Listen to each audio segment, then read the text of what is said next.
দেখলাম জি5 থেকে তাদের একটা ডকু ড্রামা শো যেটার নাম হচ্ছে হানিমুন সে হত্যা। 5টা এপিসোড রয়েছে, এক একটা এপিসোডের ডিউরেশন হচ্ছে 30 থেকে 40 মিনিটের মধ্যে। তো চলুন জেনে না যাক সিরিজটা দেখা যায় নাকি দেখা যায় না, ওয়ার্থ ইট অর নট। তো হানিমুন সে হত্যা এই ডকু ড্রামা সিরিজটার মধ্যে আমরা যে 5টা এপিসোড দেখতে পাচ্ছি, সেখানে আমরা দেখতে পাচ্ছি কি যে 5জন আলাদা মহিলা তারা বিভিন্ন কারণে তাদের হাজব্যান্ডদেরকে মার্ডার করেছে। মানে এখানে 5টি এপিসোড জুড়ে 5জন মহিলার এরকম গল্প দেখানো হচ্ছে। এবারে এই 5টা যে ঘটনা দেখানো হচ্ছে, আমি এর মধ্যে মাত্র 2টো ঘটনা জানতাম। এক হচ্ছে 5th এপিসোডে যেটা ছিল মুস্কানের যে এপিসোডটা, যেটা ড্রামের যে কেসটা ওইটা, আর একটা হচ্ছে ওই সোনামার রাজা রকমের কেসটা। এই দুটো আমি জানতাম, বাকিগুলো আমি খুব একটা জানতাম না, জানলে হয়তো আমি ভুলে গেছি আর কি। তো আমি বলতে পারেন যে একদম ফ্রেশ মাইন্ড নিয়ে এই কাজটাকে দেখলাম। তো এবার চলুন যে জেনে নেওয়া যায় যে কাজটা অ্যাকচুয়ালি কীরকম হলো, এর মধ্যে কি কি ভালো দিক রয়েছে, কি কি খারাপ দিক রয়েছে। প্রথমে যদি বলি এর পজিটিভ দিক হচ্ছে এটাই যে কাজটা কিন্তু যখন দেখবেন আপনি, কাজটা কিন্তু দেখতে আমাদের কিন্তু এনগেজিং লাগবে, ইন্টারেস্টিংভাবে জিনিসটাকে প্রেজেন্ট করা হয়েছে এবং একটা লেভেল অবধি কিন্তু ব্যালেন্স এখানে মেনটেন করার একটা চেষ্টা কিন্তু করা হয়েছে। যে অ্যাকচুয়ালিতে এর পেছনে কে বা কারা দায়ী, বা এটার জন্য কোন জিনিসটা সবথেকে রেসপন্সিবল, এবং এখানে ছেলেদের দিক মেয়েদের দিক উভয় দিকটা এখানে কিন্তু একটা ব্যালেন্স করে কিন্তু দেখানো কিন্তু হয়েছে, ঠিক আছে। এবং তার সাথে যে প্রোডাকশন ভ্যালু হলো এগুলো কিন্তু বলবো যে সেগুলো ভালোই, সেগুলো খারাপ নয়। রিসার্চ পেজ এগুলো কিন্তু বলবো যে ভালো, বেশ যথেষ্ট রিসার্চ কিন্তু রয়েছে। মোদ্দা কথা হচ্ছে সিরিজটা কিন্তু যখন আপনি দেখবেন আপনার দেখতে কিন্তু এনগেজিং কিন্তু লাগবে। এটা কিন্তু একটা এনগেজিং হচ্ছে, আপনি এটাকে অবশ্যই বলতেই পারেন আর কি। এবার যদি আসি এই কাজটার নেগেটিভ দিকে, যেটা আমার কোথাও দেখতে দেখতে মনে হচ্ছিল বা মনে হলো যে এখানে কোথাও গিয়ে এই মহিলাদেরকে, মানে যারা এই এত বড় কাণ্ড এত বড় কীর্তি তারা করেছে আর কি, একটা ক্রাইম তারা করেছে, অবভিয়াসলি ক্রাইম আর কি এটা। কারণ দেখুন যতই যাই হোক না কেন, আফটারঅল ক্রাইমই হয় আর কি। এবার কোথাও গিয়ে না এদেরকে একটা ভিকটিম দেখানোর চেষ্টা এখানে করা হয়েছে আর কি, যে এদের সাথে এই হয়েছে তাই হয়েছিল। এবার দেখুন ব্যাপারটা হচ্ছে যে আমাদের যে সোসাইটি সেটা হচ্ছে একটা প্যাট্রিয়ার্কাল, একটা মিসোজিনিস্টিক সোসাইটি। এটা অস্বীকার করার জায়গা নেই। এবং এখনও ভারতবর্ষের বহু জায়গা রয়েছে যেখান থেকে মেয়েদের অবস্থা কিন্তু একদমই কিন্তু ভালো নয় আর কি, ঠিক আছে। এবার ব্যাপারটা হচ্ছে যে এই জিনিসটা এটা অ্যাকচুয়ালি কোথা থেকে শুরু হয়? এটা তো শুরু হচ্ছে বাড়ি থেকেই। আজকে ধরুন কোনো একটা ছেলে, সে দেখছে যে তার বাবা তো তার মার গায়ে হাত, মানে ডোমেস্টিক ভায়োলেন্স যেটাকে আমরা বলি, ডোমেস্টিক ভায়োলেন্স করে থাকে, বা তার বাবা তার মার কোনো কথায় কোনো গুরুত্বই দেয় না, নিজে যেটা বলে সেটাই করে আর কি। এটা তো অনেক বাড়িতে হচ্ছে। বা ধরুন কোনো একটা বাড়িতে হয়তো দেখলো যে তার মা মাসিটা সবাই মিলে সন্ধ্যেবেলায় চপ মুড়ি নিয়ে বসে, এখনকার সব মেয়েরাই খারাপ, এখনকার সব বউরাই খারাপ, জিন্স পরা মেয়েরা সবাই খারাপ, চাকরি করা মেয়েরা সবাই খারাপ, সবার ক্যারেক্টার খারাপ হয়। এবার যখন সেটা দেখছে শুনছে, তখন কি তার মধ্যে মেয়েদের সম্পর্কে একটা ওরকম ধারণা তৈরি হচ্ছে। বা দেখবেন যে অনেক ছেলেকে শুনতে হয় যে তুই তোর বউকে কন্ট্রোল করতে পারিস না, তুই তাহলে কিসের পুরুষ মানুষ, ঠিক আছে। মানে পুরুষ মানুষের ডিফিনেশন যে এটাই, যে তাকে বউকে কন্ট্রোল করতে হবে, কোট আনকোট কন্ট্রোল করতে হবে। এবারে ব্যাপার হচ্ছে যে তার মধ্যে তো এটাই তার ধারণা তৈরি হচ্ছে যে মেয়ে মানেই তাকে আমি ডমিনেট করে, মেয়ে মানে তাকে আমি কন্ট্রোল করবো, কোট আনকোট কন্ট্রোল করবো। এবার এটার জন্য শুধুমাত্র ছেলেরাকে দায়ী, মেয়েরাকে দায়ী না? অবশ্যই দায়ী। এই চিন্তাভাবনা কিন্তু বহু মেয়ে বহু মহিলার মধ্যে কিন্তু রয়েছে। আমি নিজে আমার বেশ কিছু বান্ধবীর সঙ্গে কথা বলে আমি দেখেছি যে তাদের বয়ফ্রেন্ডরা কিন্তু প্রচণ্ড ওভার পজিটিভ, মানে কোনো ছেলে বোন থাকে না, কে ফোন করলো, কেন ফোন করলো, কে বন্ধু, হ্যান ত্যান নানা রকম প্রশ্ন তাদেরকে করে আর কি। এবার এই বিষয়টা কিন্তু তারা কিন্তু এটাকে একটা খুব সাধারণ একটা নর্মালভাবে মনে করে। এই যে দেখবেন যে অনেক মেয়েরা থাকে, মানে অনেক মেয়েদের বয়ফ্রেন্ড থাকে আর কি, দেখবেন যে কী হয়, কোনো সেই মেয়েটাকে কোথাও যেতে গেলে তার বয়ফ্রেন্ডের পারমিশন দিয়ে যেতে হয়। মানে বাবা মার থেকে তার কাছে, মানে সে মেয়েটার কাছে বয়ফ্রেন্ডের অনুমতি বা পারমিশনটা সব কিছু গুরুত্বপূর্ণ। এখানে বাবা মার থেকে বয়ফ্রেন্ড যে আরও বেশি মানে বড় জায়গা জুড়ে রয়েছে আর কি, এরকম একটা ব্যাপার রয়েছে আর কি। এবার এই জিনিসটা যখন তাকে বলবেন, যেটা এটা তো একটা টক্সিসিটি, ডেফিনেটলি টক্সিসিটি এটা, এই জিনিসটা যে আমাকে যেখানে আমার বাবা মার পারমিশন দিচ্ছে, আমি সেখানে বয়ফ্রেন্ড পারমিশন কেন নিতে যাবো? বয়ফ্রেন্ডের পারমিশন আমার কে? এবার ব্যাপারটা হচ্ছে দেখবেন এই জিনিসটা না অনেক মেয়েরা কিন্তু বুঝতে পারে না বা বুঝতে চায় না। তারা মনে করে এটা তো নর্মাল ব্যাপার যে আমার বর, আমার বয়ফ্রেন্ড আমাকে কন্ট্রোল করবে, আমাকে পারমিশন দেবে, আমার প্রতি ওভার পজিটিভ হবে। এই ব্যাপারটা কিন্তু অনেক মেয়েরা কিন্তু এনজয় করে বা বলতে পারেন যে এটা কিন্তু সাপোর্ট করে আর কি। তো সুতরাং এটার জন্য কিন্তু আমাদের যে মেয়েরা দায়ী নয়, মেয়েরাও কিন্তু অবশ্যই এটার জন্য কিন্তু ডেফিনেটলি দায়ী আর কি, ঠিক আছে। তারপর ধরুন এই যে এখানে যেটা দেখাচ্ছে যে একটা মেয়ে সেকেন্ড এপিসোডটা আর কি, যে সে রবিনা রাও নাম দিয়ে সার্চ করলে আপনি পেয়ে যাবেন আর কি, ইউটিউব চ্যানেল খুলেছিল সেই মহিলা আর কি, রিলস ফিলস করতো আর কি, শর্টস বানাতো। যাই হোক, তো তার যে কেসটা যে তার হাজব্যান্ড হচ্ছে একটা সামান্য কাজ করে আর কি, এবারে ওয়াইফ ইউটিউব করে তার জনপ্রিয়তা বেড়ে যায় আর কি, ঠিক আছে। এবার যখন দেখবেন এটা কিন্তু হয় অনেক ছেলেদের ক্ষেত্রে, যে যখনই ওয়াইফ হাজব্যান্ডের থেকে বেশি পপুলারিটি পেয়ে যাচ্ছে বা হাজব্যান্ডের থেকে বেশি টাকা ইনকাম করছে, আর্ন করছে, সেটা কিন্তু তার কিন্তু মেল ইগোতে কিন্তু লেগে যায়। এটা কিন্তু হচ্ছে এটা কিন্তু দেখে যায় এই জিনিসটা কিন্তু, হ্যাঁ। এবার ব্যাপারটা হচ্ছে যে এবার এখানে অনেকেই বলবে, যেটা এখানে দেখাচ্ছে যে তাহলে তো অন্য উপায় আছে, সে লিগাল স্টেপ নিক, সে ডিভোর্সের রাস্তায় যাক।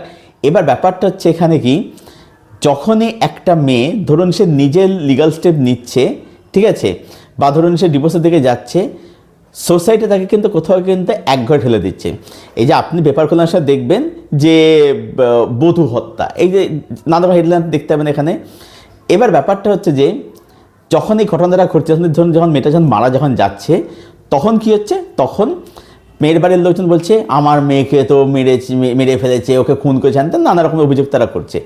বাট তার আগে সেই মেয়েটা যে তার বাবা মার কাছে ফিরে যে আসতে চায়নি, বা সেই মেয়েটার বাবা মাকে হয়তো তাকে বলেছে যে যাই হোক, পুরুষ যেটা আমাদের হচ্ছে যে পুরুষ মানুষ তো গায়ে তো হাত তুলতেই পারে, পুরুষ মানুষের এটা অধিকার, হ্যান এরকম বলে জাস্টিফাই করা হয় আর কি, যে যাই হোক তোমাকে ওখানে থাকতে হবে, ঠিক আছে। এটা তো হচ্ছে অনেক বাবা মা আছে, বা even most of the time বাবা মারা কী করে, তার মেয়েকে পাঠিয়ে দেয় যে না তুই ক্ষমা চাইবি, দোষ কিন্তু মেয়েটার নয়, শ্বশুরবাড়ির লোকের, কিন্তু না ক্ষমা মেয়েটাকেই চাইতে হবে। এটা তো হচ্ছে, এগুলো তো হচ্ছে। তো সুতরাং বহু মেয়ে আছে যাদের কিন্তু ডিভোর্স রাস্তাটা কিন্তু খোলা কিন্তু থাকে না, তাদের ডিভোর্স করাটা অত কিন্তু ইজি হয় না। এবার দেখুন অনেকে ধরুন যারা জব করে, যারা ধরুন একদম হোম মেকার বা গৃহবধূ যারা, তারা তো অতটা লেখাপড়া যায় না। তা এবার তারা কি করবে, তারা কোথায় যাবে, তখন তাদেরকে ওখানে থেকে যেতে হয় আফটার অল আর কি, তাদের কিছু করার থাকে না। এটা তো হচ্ছে। বা এই যে ধরুন যেটা দেখাচ্ছে সোনামার রাজা রহিমের কেসটাতে, যে সোনামার আগে একটা প্রেম ছিল। এবার যখন এটা হচ্ছে, এরা বাবা মা তো অনেক রয়েছে যেখানে ধরুন যে মেয়েকে মানে বাবা মা যেটা যাবে মেয়েকে সেটাই করতে হবে আর কি। এটা তো হচ্ছে, এটা তো হচ্ছে আর কি, যে না আমি যে পাত্র দেখেছি তোমাকে সেই পাত্রে তোমাকে বিয়ে করতে হবে, ঠিক আছে, আমাদের কথা তোমাকে চলতে হবে আর কি। তো এটাও তো একটা দিক রয়েছে, এটাও তো একটা তো ক্ষতি হচ্ছে না, সেটা এখানে এই জিনিসটার মধ্যে দেখানো হচ্ছে আর কি। তো মানে ব্যাপারটা কি দেখুন, ব্যাপারটা হচ্ছে যে এর পেছনে আমাদের সোসাইটিও দায়িত্ব, অনেক সময় পুলিশ অনেক সময় প্রশাসনের সময় কমপ্লেন দিতে চায় না। তো দেখুন ব্যাপারটা হচ্ছে যে এর পেছনে কিন্তু সোসাইটি বলুন, আমাদের পরিবার বলুন, বা ধরুন আমাদের পারিপার্শ্বিক পরিবেশ বলুন, সেটা কিন্তু প্রচণ্ড কিন্তু রেসপন্সিবল কিন্তু থাকে, সেটা কিন্তু দেখানো হয়েছে, সেটা অবশ্যই ঠিক। বা ধরুন অনেক হাজব্যান্ড আছে, ছেলেরা আছে যারা কিন্তু তাদের ওয়াইফের প্রচণ্ড কিন্তু অত্যাচার, সেটা শারীরিক হোক মানসিক অত্যাচার কিন্তু করে থাকে অবশ্যই। এবার দেখুন তাদেরকে হয়তো একটা লেভেলে তাদের কিন্তু ভিকটিম দেখানো যেতেই পারে, বাট সেটার মানে কিন্তু এই নয় যে সেটা কোথাও গিয়ে তাদের যে ক্রাইমটা সেটা কোথাও জাস্টিফাই হয়ে যায়। দেখুন ব্যাপারটা হচ্ছে যে রাগের বশে একজনকে হঠাৎ করে ইচ্ছেতে মারলাম, সে ডেথ হয়ে গেল, সে মারা গেল, সেটা একটা দিক, যেটা সে রাগের মাথায়। কিন্তু ধরুন একটা মানুষকে একদম মানে দীর্ঘদিন ধরে প্ল্যান করে কীভাবে তাকে মারবো না মারবো, কোথায় নিয়ে গিয়ে মারবো না মারবো, এই যে একটা প্ল্যান করে জিনিসটাকে এক্সিকিউট করা, এই জিনিস কিন্তু ক্রিমিনাল মাইন্ড ছেড়ে কিন্তু হয় না। ঠান্ডা মাথায় জিনিসটা এক্সিকিউট করার যে বিষয়টা, এটা কিন্তু ক্রিমিনাল মাইন্ড ছেড়ে কিন্তু হয় না। হ্যাঁ, এবার আমি জানি যে অনেকে বলবে যে এটা তো অনেক মেয়েরাও করে থাকে, হ্যাঁ ডেফিনেটলি করে থাকে, অনেক মেয়েরা থাকে যারা তাদের বয়ফ্রেন্ডকে কন্ট্রোল করে, তাদের সেই ছেলেদেরকেও তাদের গার্লফ্রেন্ডদের পারমিশনে যেতে হয়, যে তার গার্লফ্রেন্ডরা জিজ্ঞেস করে যে এই মেয়েটাকে সেই মেয়েটাকে, এটা আছে, এটা মেয়েদের ক্ষেত্রে আছে।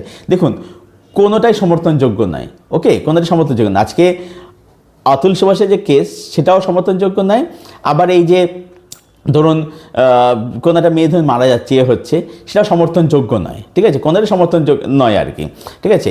কারণ এগুলো চ্যাপ্টার কিন্তু একটা টক্সিক রিলেশনশিপকেই মানে এক্সাম্পল আর কি আপনি বলতে পারেন আর কি। ওকে, তো এবার ব্যাপারটা হচ্ছে দেখুন, আফটারঅল যেটা বললাম যে ক্রাইম আফটারঅল ক্রাইমই হয়। তো আমার নেগেটিভ বলতে এটাই একটা জিনিস মনে হলো যে কোথাও কি এদেরকে না একটা ভিক্টিম দেওয়ার চেষ্টা করা হয়েছে। এই যে একজন বলছে যে মেয়েরা তো যেমন লক্ষ্মী হয়, সরস্বতী হয়, মেয়েরা কালীরও রূপ হয়, তো সেখানে হত্যার বিষয়টা সামনে আসবে। এ ব্যাপার হচ্ছে যে কালী হয়ে যাওয়া মানে তার হত্যা করে দেওয়া নাই, তাই না? তো আমার এখানে এটা জিনিসটা নেগেটিভ লাগলো। অ্যাকচুয়ালি আমার যেটা মনে হলো যে কোথাও গিয়ে যে হয়তো এটা নিয়ে যাতে একটা চর্চা হয়, যাতে একটা আলোচনা হয়, সেটার জন্যই হয়তো জিনিসটাকে ইয়ে করা হয়েছে। যাই হোক, তো ওভারঅল যদি বলি আমার এই কাজটা বলবো যে বেশ ভালোই লেগেছে, একটা এনগেজিং ওয়াচ এটাকে আপনি অবশ্যই বলতে পারেন। বাট যেটা বললাম যে ফ্লস রয়েছে, একটা লেভেলের পরে কোথাও একটু নিরপেক্ষতাভাবে আমি একটু বোধ করলাম। একটা যদি মেনটেন অবশ্যই করা হয়েছে, একটা ব্যালেন্স এখানে রাখা মেনটেন করার চেষ্টা হয়েছে, বাট যেটা বললাম যে সেই ব্যালেন্সটা পুরোপুরিভাবে মেনটেন এখানে করতে পারেনি, বা হয়তো রাদার বলা যায় যে করতে হয়তো চায়নি, যে এটা নিয়ে হয়তো চর্চা হবে, কন্ট্রোভার্সি হবে। হ্যাঁ জানি, ব্যাপারটা হচ্ছে যে যেটা হবে যে অনেক সিউডোমিনিস্ট মহিলা তারা বলবে যে হ্যাঁ এদের সঙ্গে এরকমই হওয়া উচিত, যা হয়েছে ঠিক হয়েছে। আবার অনেক ছেলেরা বলবে যে যেই মেয়েগুলোর স্বাস্থ্য যে সব মেয়েরা খারাপ। এই যে একটা উভয় পক্ষে যে একটা জেনারেলাইজ করে ব্যাপার, যে একদিকে মেয়েরা বলবে, যারা সিউডোমিনিস্ট তারা বলবে যে সব ছেলেরা খারাপ, এসব ছেলে সে এরকমই হওয়া উচিত, ছেলেদের জাতটাই খারাপ, এটা অনেক মেয়েরা বলে থাকে। আবার ছেলেরা আছে যারা বলে থাকে যে এদের সঙ্গে কাজে মেয়ে যাচ্ছে খারাপ। এই যে জেনারেল হিসাবে একটা চর্চা হবে, এটার জন্য হয়তো জিনিসটাকে তো করা হয়েছে। বাট ওভারঅল কাজটা আমার কিন্তু ভালো লেগেছে, আমি এমনি দেখতে এনজয় করেছি। রেটিং আমি এটাকে করবো 7/10। এটাই ছিল আমার রিভিউ হানিমুন সে হত্যা এই বিষয়টাকে কেন্দ্র করে আর কি। তারপর সেখানে বলবো যে এর সাথে অ্যাড করছি আলোচনা প্রসঙ্গেই, দেখবেন অনেক ক্ষেত্রে যেটা হয়, বাজারে বহু ক্ষেত্রে যেটা হয়ে থাকে যে ধরুন রকে বসে ধরুন ছেলেরা কী করে, ধরুন কোনো মেয়ে হেঁটে গেলে তার অঙ্গ প্রত্যঙ্গ নিয়ে তাকে নিয়ে নানারকমভাবে যে অবজেক্টিফাইং করা, এই যে বিষয়গুলো এগুলো হয়ে থাকে, যেগুলো হয়ে থাকে, সেটা কিন্তু এর জন্য খুব ভীষণ কিন্তু রেসপন্সিবল।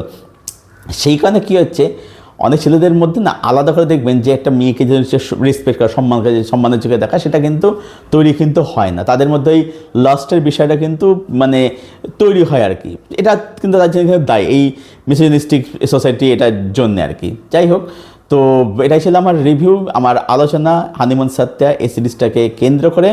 যারা দেখেননি কাজটা দেখুন, আই হোপ কাজটা আপনাদের ভালোই লাগবে এবং দেখে জানাবেন কাজটা আপনাদের কীরকম লাগলো। আর যারা দেখে ফেলেছেন এই কাজটা, আপনাদের কি ওপিনিয়ন সেটা অবশ্যই জানাবেন কমেন্ট করে। আর এই ভিডিওটা ভালো লেগে থাকলে ভিডিওটাকে প্লিজ লাইক করবেন, শেয়ার করবেন, চ্যানেলটাকে অবশ্যই সাবস্ক্রাইব করবেন। তো চলুন ভিডিও এখানে শেষ করছি, দেখা হচ্ছে আপনাদের সঙ্গে পরক্ষণ ভিডিওতে। টিল দেন সবাই খুব ভালো থাকুন, সুস্থ থাকুন, ভালো কন্টেন্ট দেখতে থাকুন।